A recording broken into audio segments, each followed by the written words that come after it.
अभी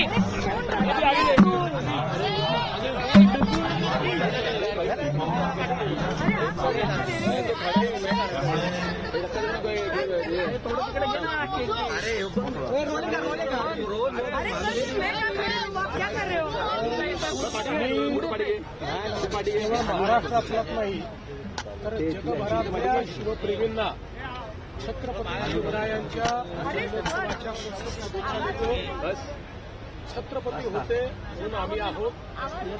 छत्रपतींनी आम्हाला आत्माभिमान दिला, आत्मतेज दिलं.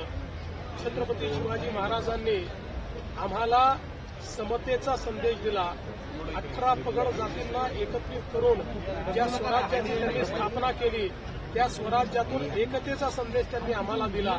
राज्यकारभार कसा चालवला पाहिजे हे छत्रपती शिवाजी महाराजांनी आम्हाला शिकवलं. वनसंवर्धन जलसंवर्धन कसं केलं पाहिजे हे महाराजांनी आम्हाला शिकवलं. कर प्रणाली कशी असली पाहिजे हे महाराजांनी आम्हाला शिकवलं. यासोबत सुरक्षा कशी ठेवली पाहिजे, समुद्री सुरक्षा कशी ठेवली पाहिजे हे महाराजांनी आम्हाला शिकवलं. आणि या सगळ्या आज्ञावलींचं पालन करत असताना पहिल्यांदा मराठी भाषेला राजभाषेचा दर्जा हा छत्रपती शिवाजी महाराजांनी दिला आणि फारसी भाषेचे शब्द वगळून सगळ्या आज्ञावली मराठी भाषेत करण्याचं काम छत्रपती शिवाजी महाराजांनी आम्हाला दिलं. आणि म्हणून हे आत्मतेज आणि आत्मभान घेऊन छत्रपती शिवाजी महाराजांचे मावळे म्हणूनच आम्ही या ठिकाणी राज्यकारभार करतो. याचं कारण त्यांचे वेगळे कार्यक्रम होते, ते माझ्यासोबत पुण्यापर्यंत आले आणि त्यानंतर आपल्या कार्यक्रमाला गेले. सध्या छावा सिनेमाचा फार जोर दिसतोय. मागणी होते की हा सिनेमा टॅक्स फ्री करावा. राज्य सरकार त्या बाबतीत काही विचार करेल. मला अतिशय आनंद एका गोष्टीचा आहे की छत्रपती संभाजी महाराज ज्यांचं शौर्य, ज्यांची वीरता आणि ज्यांची विद्वत्ता ही प्रचंड होती पण इतिहासाने त्यांच्यावर मोठा अन्याय केला. अशा छत्रपती संभाजी महाराज की ज्यांच्याबद्दल देश धर्म पर मिटने वाला शेर शिवा का छावा था, महापराक्रमी परमप्रतापी एकही शंभू राजा था, अशा प्रकारचं ज्यांच्याबद्दल म्हटलं गेलं त्यांच्यावर अतिशय चांगला.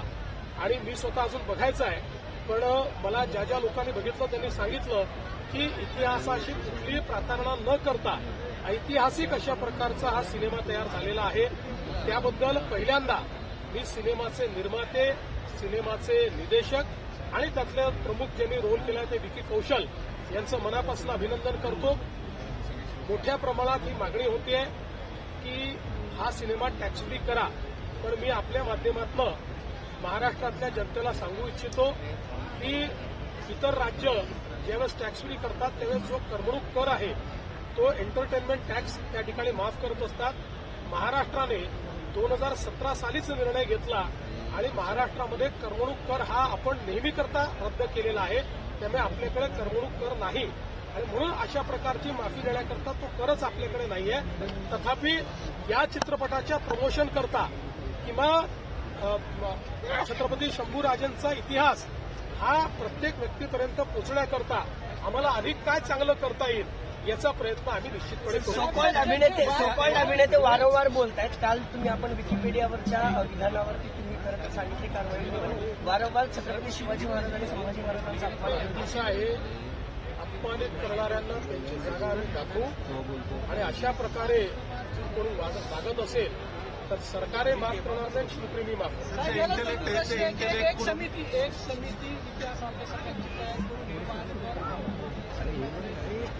बघा असं आहे मी एक तुम्हाला सांगतो, वादविवाद तेव्हाच संपू शकतात ज्यावेळी त्याला राजकीय किनार नसतात. ज्याला राजकीय किनार असते ते वादविवाद कधीच संपू शकत नाहीत. तथापि मला असं वाटतं की यापूर्वी देखील आपण अनेक समित्या तयार केल्या आहेत, त्यांनी काही रिकमेंडेशन दिले आहेत, त्याच्यावर सरकारने निर्णय देखील घेतला. बहुत गलत बात है. आप बीच में घुस गए थे, मैं इधर खड़ी थी और आप मेरे को ढकल रहे थे. बहुत गलत बात है. मैं यहाँ से पहले खड़ा हुआ, आप बोलोगे क्या?